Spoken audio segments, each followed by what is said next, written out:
아시더라. 아멘.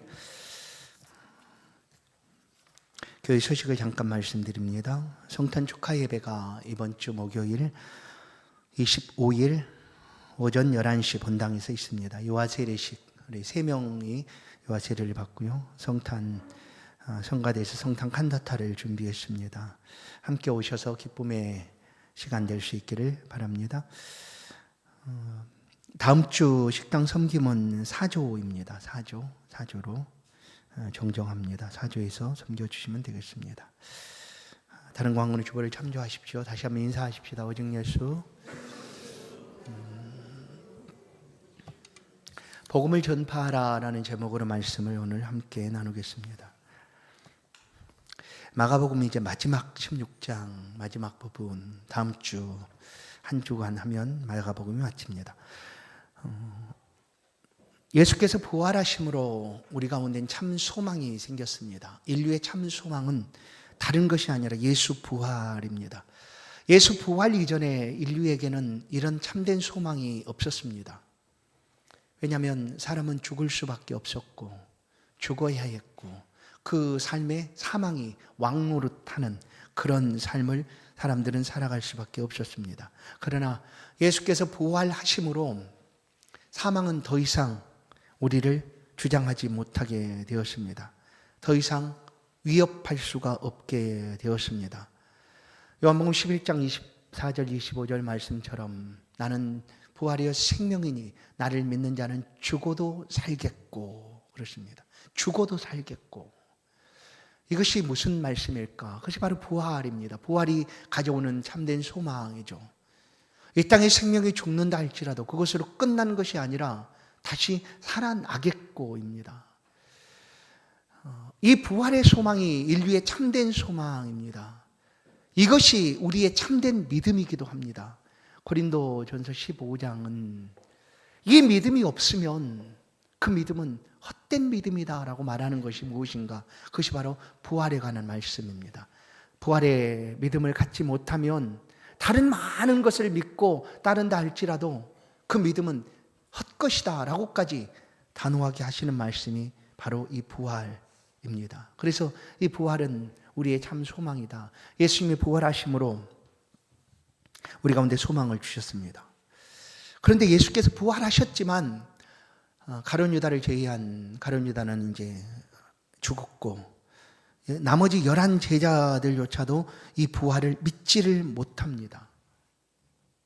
예수를 믿지만 부활을 온전히 믿지 못했다라는 거예요. 오늘 그 말씀을 주님께서 14절에서 말씀을 하고 있습니다. 예수님께 찾아오셔서 말씀합니다. 어찌하여 내가 믿지 못하였느냐. 그것은 마음이 완악한 것을 끄지시고 믿음 없는 것과 마음이 완악한 것. 마음이 완악했다.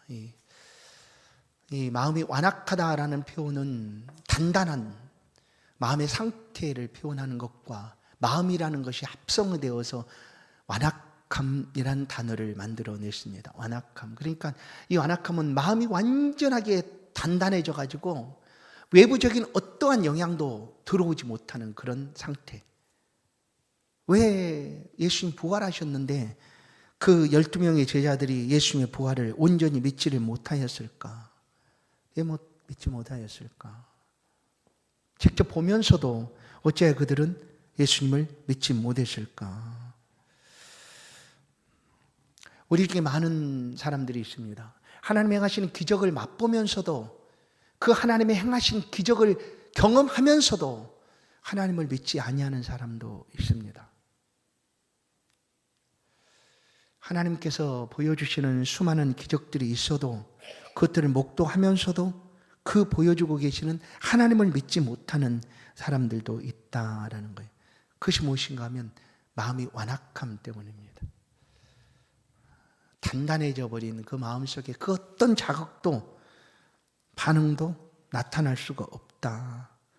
이 영적으로 보면 영적인 폐쇄, 닫혀버린 상태입니다. 닫혀버린. 심정이 닫혀버린 상태이죠.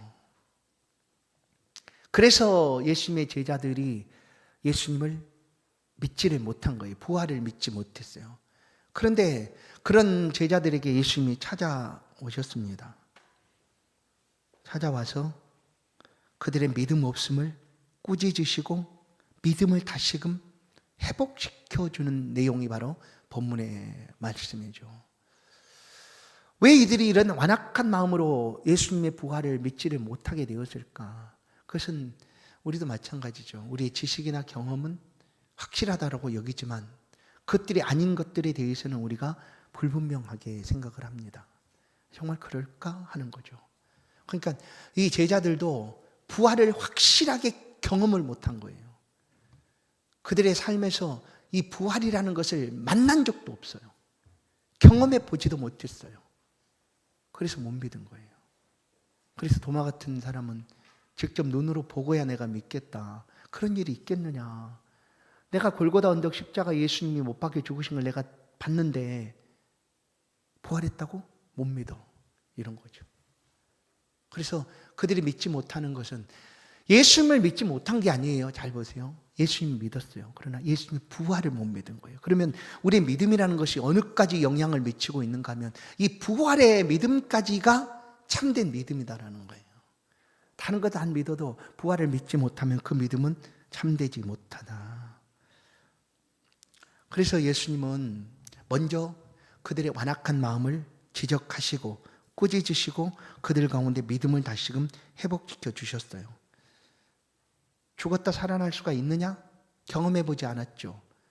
그런 얘기도 들어보지도 못했죠. 그러니까 못 믿은 거예요. 또 한 가지는 예수님 십자가에 그들 앞에서 고난받으시고 이렇게 못 박혀 죽으셨는데 그의 두려움과 상처 때문에 이 부활을 마음에 담을 수가 없게 된 거예요. 완악함이죠. 단단하게 굳어진 마음에 다른 어떤 것들이 들어올 수가 없게 된 거예요. 그런 그들의 마음을 예수님께서 만져주십니다. 우리말로 부드럽게 해주시고 믿음을 갖게 한 거예요. 그건 어떤 것이었을까요? 직접 만나주시고 말씀하시고 또 음식도 나누시고 그리고 믿는 자가 되어라라고 직접 부활하신 예수님의 모습을 제자들에게 많이 보여주셨어요. 그런 다음에 제자들은 어땠을까요? 그런 다음에 제자들은 이제 완전히 믿은 거죠. 왜냐하면 부활하신 예수님이 지금 눈앞에 있고 그들과 얘기하시고 음식도 같이 나누시고 또 손도 잡고 만질 수도 있고 하니까 예수님이 부활하셨다는 사실을 이제 완전하게 그들이 믿게 됩니다. 참 믿음을 가지게 된 거예요. 왜 예수님께서 이렇게 제자들로 하여금 그 단단해진 마음들을 바꾸시고 부드럽게 하셨을까? 오늘 그 결론이 모든 성경의 결론이기도 하죠. 마가복음을 시작할 때 저자는 예수가 누군지 모르는 상태에서 시작을 합니다. 예수가 누군지 몰랐더라 하는 그런 주제를 가지고 시작을 하는데 그 예수가 누구인가? 전능하신 하나님의 아들이시다 하고 만왕의 왕이시다라고 드러내 줍니다. 이제 이것을 믿고 있는 제자들에게 다시 살아나신 예수 그리스도께서 그들의 믿음을 회복시켜 주시는 이유가 무엇인가 하면 그들이 믿고 있는 바를 전하도록 하기 위함입니다. 전하도록. 여러분, 언젠가 요즘은 그렇지 않는데 어느 교회에서 이제 전도 초청 집회를 하면 그냥 하면 사람들이 안 움직였어요. 그리고 뭘 했냐면 주택 한 채 막 이런 걸 내걸었어요. 가장 그 당시에 좋은 자동차 한 대 전도 왕에게. 그래 엄청났어요. 전도하면 주택 한 채도 받을 수 있고 또 자동차도 받을 수 있고 막 이렇게 막 전도 붐이 일어났던 때가 있어요. 그러면 그것을 안 하면 예수를 믿는 성도들의 삶에 이 전도라는 것은 아무런 의미가 없는가? 아니에요. 예수님이 믿는 사람들을 회복시켜주고 믿음을 다시금 확신시켜주고 그렇게 하시는 한 가지 목적이 있다면 뭐냐면 전하라는 거였어요. 전하라. 뭐의 복음? 예수 복음. 그 예수 복음 오늘 16장에서 말씀하고 있는 예수 복음 중에 가장 큰 복음은 뭐냐면 부활의 복음이에요. 예수 부활의 소식, 예수 부활의 복음을 전하라는 거예요. 그래서 그 믿지 못하는 그들의 마음을 회복시켜 준 거예요. 여러분, 우리가 믿지도 아니하는데 어떻게 전하겠어요? 물론 아까 말한 대로 주택 한 채를 주거나 뭐 자동차를 준다고 하면 좀 움직일 수가 있지 않겠어요? 혹시 안 믿는다 할지라도. 근데 과연 그런 일이 있을까요? 나는 믿지도 않는데 누군가에게 이렇게 할 수 있을까? 근데 사람은 얼마든지 그럴 수 있다는 것을 나는 인지를 해요. 왜냐하면 어쩔 수 없이 삶을 살아가는 직장 생활을 하는 사람이 있어요. 그럼 내가 그 상품을 팔아야 된다고 하면 나는 그 상품에 대한 신뢰도 없어요. 예를 들면 이 상품이 좋은 것이 믿지도 못해요. 그러나 나는 그 직장을 다니는 사람이야. 그것이 하는 것이 내 일이야. 그럼 어떻게 할까 그 사람은? 하겠죠. 그래서 도저히 못한다고 하면 그걸 멈추고 나가더니 그렇게 하겠죠. 그렇게. 그런 건 그렇게 할 수가 있어요. 그럼 이 믿음이라는 건 어떨까요? 예수가 부활하셨다. 다시 살아나셨다. 제자들조차도 3년 동안 따라다니던 제자들조차도 그것을 믿을 수가 없는 일이다라고 마음이 굳어지고 안악해져 버렸는데 믿음이 없이 예수 부활의 복음을 누군가가 전할 수가 있을까요? 그렇게 외치고 선포할 수가 있겠습니까? 안 되죠. 그래서 예수님은 제자들의 마음을 부드럽게 바꾸시고 그 속에 부활의 복음을, 부활의 믿음을 심어주신 거예요. 그리고 전파라라고 얘기하죠. 그리고 전파라. 16절, 너희는 온 천하에 다니며 만민에게 복음을 전파하라. 제자들뿐 아닙니다. 예수를 믿는 모든 사람들, 그 믿음이 부활의 믿음으로 확실해지는 성도들의 삶에도 이 말씀은 분명합니다.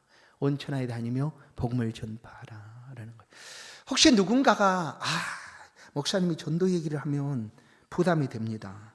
그리고 도대체 왜 전도를 저렇게 강조를 할까?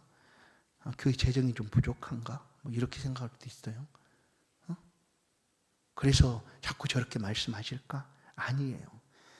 우리가 예수 믿는 존재 이유가 바로 여기에 있다는 것을 기억해야 돼요. 우리가 하나님의 자녀됨의 이유가 여기에 있어요. 예수 전하는 삶을 살아가는 거예요. 복음을 전파하는 삶이에요. 복음을 전파하며 살아가는 것이 이 땅에서 우리가 가장 잘하는 영광스러운 일이에요. 그 어떤 것보다 하늘의 별처럼 빛나는 그 이름이 여기에 비롯되게 됩니다. 그래서 예수님은 그 일을 감당할 수 있도록 먼저 믿지 못하고 있는 제자들의 마음을 바꿔주신 거예요. 그리고 전하라라는 거예요. 예수님이 마태복음 10장을 보면 제자들을 삼으시는 그 공생의 기간 동안에 제자들을 삼으실 때가 있었어요. 제자들을 부르셨어요. 12명의 제자를 부르시고 그들을 훈련하셔서 이제 세상으로 보내실 때가 있었죠. 그때 예수님께서 그들에게 명하신 말씀이 있어요. 뭐라고 하냐면 두 버릇 전대에 돈을 가지고 가지 말아라 라고 얘기해요. 그냥 가서 전하라. 복음을 전하라는 거예요. 외치라. 평안의 복음을 증거하고 전파하라 라는 거였죠. 바로 그 말씀을 다시금 이 마지막 마가복음 16장 곧 성경이 마지막 기록되고 있는 이 순간에 예수님께서 말씀하고 있는 거예요. 오직 이 복음 가지고 나가라는 거예요. 다른 것으로 우리의 우리됨을 증명할 것이 없어요. 우리됨을 증명한다는 뭐예요? 우리가 하나님의 자녀된 것, 또 우리가 그리스도 예수의 제자가 된 것을 증명할 수 있는 것이 뭐가 있을까요? 복음이에요, 복음. 내가 복음을 전하는 삶을 살아가면 따로 내세울 필요가 없어요. 그 자체가 우리가 우리됨, 곧 하나님의 자녀가 되고 예수 우리의 제자가 되었다라는 것을 보여주는 그런 삶입니다. 그래서 예수님이 너희는 온 천하에 다니며 만민에게 복음을 전파하라라는 거예요. 고린도전서는 때를 얻든지 못 얻든지 항상 힘쓰라라고 얘기하고, 마태복음은 내가 세상 끝날까지 복음이 전해지는 그곳 너희와 항상 함께 있겠다라는 그런 약속의 말씀들을 복음을 전하고 있는 그들에게 하고 계십니다. 이게 복음이 전해지면 어떤 놀라운 은혜가 임하게 될까? 오늘 보면 그 말씀도 우리 가운데 들려줍니다. 16절에 보면 믿고 세례를 받는 자는 구원을 얻을 것이요. 믿고 이제 복음이 전해져요. 로마서 10장에서는 누가 믿으리요? 보냄받은 사람이 없으면, 전파하는 자가 없으면 누가 믿으리오라고 얘기하잖아요. 예수를 전하는 사람이 있으므로 세례를 받고 그 사람의 영혼이 구원을 얻게 됩니다. 그래서 복음이 전해지는 곳에는 구원이 있습니다. 구원. 생명이 살아나는 역사가 있다라는 거예요. 생명이 살아나는 역사가 복음이 전해지는 곳에 있어요. 다른 곳에 없어요. 왜냐하면 복음 외에 다른 생명이 없으니까 그래요. 복음이 생명이니까. 복음이 전해지는 곳에 생명이 있는 거예요. 생명이, 복음이 전해지는 거예요. 그래서 이 복음을 전하는 일에 생명을 걸듯 목숨 걸고 이 삶을 살아가도록. 보세요. 믿고 세례를 받는 자에게는 뭐라고 얘기합니까? 구원을 얻을 것이요. 구원은 어떻게 얻습니까? 예수 믿어야 얻는 거잖아요. 근데 예수 믿으면 어떻게 생겨나요? 들어야지. 무엇을 듣습니까? 예수의 말씀, 하나님의 말씀. 누가 들을 수 있습니까? 전하는 사람이 있어야지 들을 거 아닙니까? 그래요. 그래서 믿고 세례를 받는 사람. 근데 복음이 전함을 통해서, 복음이 전해짐을 통하여 믿는 사람이 생겨나고 세례를 받고 구원함으로 나올 수 있다라는 그런 놀라운 은혜를 말씀합니다. 우리의 영혼은 어떤 것으로도 구원받을 수 없습니다. 오직 예수 복음만이 구원입니다. 로마서 2장 16절 17절에 보시면 내가 복음을 부끄러워하지 아니하노니 복음은 모든 자에게 구원을 주시는 하나님의 능력이 됨이라예요. 그래서 복음이 부끄러운 것이 아니다라는 거예요. 왜냐하면 모든 믿는 사람에게 구원을 주시는 하나님의 능력이 바로 복음입니다. 그래서 이 복음을 들은 사람은 이 믿음으로 살아가는 것이죠. 그래서 오직 그 이는 믿음으로 말미암아 살리라. 그리고 두 번째, 하나님께서 복음이 전해지는 곳에 주시는 은혜가 있으면 놀라운 은혜죠. 오늘 그 말씀을 우리가 볼 수 있습니다. 17절에 보시면 표적이에요. 표적. 이런 표적이 따르리니라고 얘기하죠. 이런 표적. 복음이 전해지는 곳에 표적이 있습니다. 표적. 기적, 이적, 이사 이런 거죠. 근데 그 표적이 오늘 마가복음에 뭐라고 해요? 귀신을 쫓아내고 새 방언을 말하고 뱀을 집어올리며 독을 마실지라도 해를 받지 아니하며 병든 사람에게 손을 얹은즉 나으리라. 그 바울 사도가 그 유라굴라 강풍으로 이렇게 배가 부서지고 그다음에 이제 한 섬에 멜레데라는 섬에 도착해서 보블리오라는 그 섬의 추장 한 대를 받고 가게 됐지 않습니까? 그때 이제 날씨가 춥고 그래서 불을 피우고 있을 때 바울 사도가 나무단에서 불을 이렇게 나뭇가지를 가지고 불에 던지려고 할 때 그 바울의 손에 독사가 달려 있는 것을 알 수가 있어요. 그래서 거기에 있는 모든 사람, 추장을 비롯한 모든 그 섬의 사람들이 죽었다. 저 사람은 바다에서는 구원을 받았는데 자기 잘못한 것이 여기서는 반드시 죽는다. 그랬잖아요. 왜냐하면 그동안 그 섬 사람들이 경험한 것은 그 뱀에 물려서 산 사람이 없다는 거예요. 그래서 죽을 거라 분명히 얘기했는데 툴툴 털어버리고 살았어요. 이런 표적이죠. 이런 표적. 그래서 그 표적이 생겨나니까 그들이 어떻게 합니까? 환대하고. 바울이 그냥 왔을까요? 그곳에서? 복음을 전하죠. 그러니까 복음을 전하는 곳에 이런 표적들이 있어요. 성도 여러분, 우리의 삶의 자리도 이런 표적이 없다고 여기십니까? 있어요. 그냥 우리가 생각하는 이런 엄청난 표적이라고 하는 것만 눈에 들어오니까 전혀 나는 하나도 없어요. 아니요. 살아가는 삶 자체가 표적입니다. 여러분 기억해야 돼요. 저는 늘 생각합니다. 늘 생각해요. 사람이 밤에 잠이 들면 그 다음에 아침에 일어날 것이라 누가 확신할 수가 있을까? 누가? 여러분은 확신됩니까? 항상?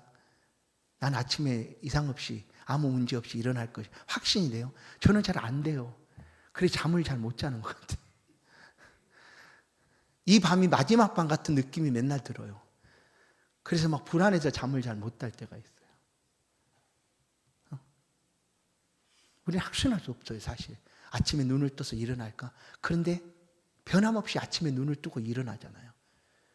그게 그냥 되어지는 걸로 생각하세요. 자연적으로 그렇게 될까요? 아니에요. 여러분, 우리의 삶의 모든 것 하나하나, 아주 사소한 하나까지도 그냥 되어지는 것은 없다는 것을 기억해야 돼요. 하나님이 기막히게 우리를 주장하시고 우리를 지켜보시고 이끄시고 인도하시고 계시는 거예요. 그게 표적이 아니겠어요? 나를 향한 하나님의 표적. 내 생명의 호흡을 계속되게 하시고 살아가는 삶의 자리에 여러 가지 것들을 형통하게 이끌어 주시고 하는 것이 그냥 되어지는 것인가? 아니에요.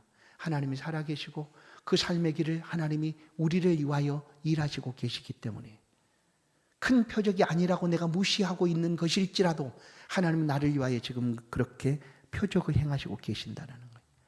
복음을 가지고 살아가는 성도들의 삶에 오늘 이 표적은 사실은 표적 자체의 의미보다 표적을 일으키고 계시는 그 하나님께 주목하고 집중하라는 거예요. 복음으로 살아가고 있는 성도들의 삶에 하나님이 지금도 역사하고 계십니다. 그 하나님께 주목하십시오. 나는 이런 표적이 없네. 누군 들었더니 저 사람은 까마귀도 잘 날라와서 어려움도 다 해결한다고 하던데 나한테는 그건 까마귀도 없네. 왜?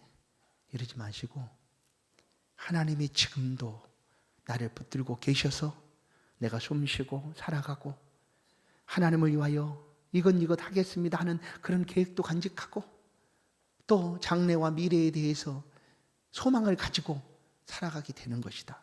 그게 하나님이 나를 향한 놀라운 표적이고 은혜다라는 것을 기억하시길 바랍니다. 그렇게 하시는 이유가 뭐예요? 복음이 전해지도록 하기 위해서요. 복음이 전해지도록 하기 위해서. 오늘 16장에서 말씀하고 있는 복음은 부활의 복음입니다. 예수 부활의 복음이에요. 한시도 잊지 마십시오. 죽어도 살겠고, 죽어도 살겠고. 여러분, 이 부활의 복음을 어떤 사람이 이렇게 표현하는 것이 있어요. 이제 이 땅에서 가장 사람을 해치는, 육체를 해치는 가장 위험한 흉기가 뭐예요? 총이라는 거잖아요. 총이잖아요. 총 맞고 살 사람이 있겠어요? 생각해 보세요. 총을 맞았는데 총 맞은 것처럼 어떤 사람 노래도 그렇게 하던데 가슴이 구멍이 뻥 뚫려 너무 아프다고. 총 맞으면 그렇게 아픈 게 아니에요. 그냥 죽어요. 우리는 안 맞아봤으니까 그 노래를 부를지 몰라. 안 맞아봤으니까 막 감성적으로 막 부를지 몰라. 총 맞으면 죽어요. 그냥 죽어요. 근데 부활의 복음은 뭐냐면 총 맞고 죽어야 되는데 안 죽는 거예요. 총을 맞아서 죽어야 되는데 안 죽어요. 안 죽어요. 그럼 그 총이 그 의미가 있어요, 없어요? 나를 죽이겠다 하는 총이 무슨 힘이 있겠어요? 없잖아요. 아무 의미가 없는 거예요. 그거예요. 부활은 이런 능력이 우리 안에 있어요.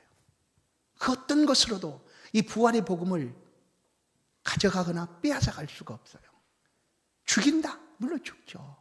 할지라도 다시 살아나는 놀라운 능력이 이 복음 안에 있어요.